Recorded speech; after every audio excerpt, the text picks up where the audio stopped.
चांदोली आणि कोयना धरण पाणलोट क्षेत्रात सलग चौथ्या दिवशी आजही अतिवृष्टी सुरूच राहिली आहे। चांदोली धरण 86% भरल्याने धरणाचे 4 दरवाजे उघडून 8874 क्युसेकने विसर्ग सुरू करण्यात आलाय।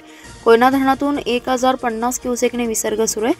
कृष्णा आणि वारणा नद्यांची पाणी पातळी वाढत आहे। वारणा नदीवरील आरळा शेतूर चरण सोंडोली पूल पाण्याखाली गेले, त्यामुळे शाहूवाडी तालुक्याकडे जाणारा मार्ग बंद करण्यात आलाय। नदीकाठची हजारो एकर क्षेत्रातील पिके पाण्याखाली गेलेत। जिल्ह्यातील चांदोली धरण क्षेत्रासह शिराळा वाळवा तालुक्यात सलग चौथ्या दिवशी संततधार पाऊस सुरूच आहे। मिरज, तासगाव, पलूस, कडेगाव, खानापूर, कवठेमंकाळ, आटपाडी, जत तालुक्यात दिवसभर पावसाची रिपरिप सुरूच होती। पावसाचा जोर वाढल्यामुळे वारणा धरणाचे 2 वक्राकार दरवाजे 1 मीटरने तर 2 दरवाजे 0.75 मीटरने उघडले असून 8874 क्युसेकने विसर्ग सुरू आहे। नदीच्या पाणी पातळीत वाढ झाल्याने शिराळातून शाहूवाडी तालुक्याशी संपर्क तुटलाय। नदीकाठावरील शेकडो एकर पिके स्मशानभूमी पाण्याखाली गेले आहेत। वारणा नदीकाठची शेकडो एकर जमीन पाण्याखाली गेले।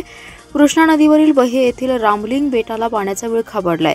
बेटावर जाण्यासाठी असलेला मार्ग बंद पडलाय। कृष्णा नदीची 3 दिवसात 3 फुटांनी पाणी पातळी वाढली असून सांगली आयर्विन येथे 31 फुटांवर पाणी पातळी गेली। यामुळे सांगली मिरज शहरातील नदीकाठच्या नागरिकांना सतर्कतेचा इशारा जिल्हा प्रशासनाने दिलाय।